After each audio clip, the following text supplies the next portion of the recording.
Você sente dores de cabeça ou dores na face que não passam?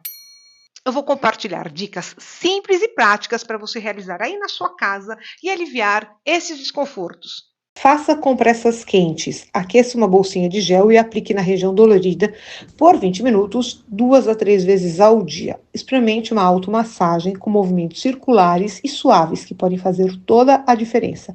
E para controlar o bruxismo durante o dia, baixe o aplicativo Desencoste seus dentes. Ele vai te ajudar a lembrar de relaxar a mandíbula e evitar o apertamento. E lembre-se, esses cuidados ajudam, mas o acompanhamento profissional é essencial para entender a causa da dor e tratar de maneira correta.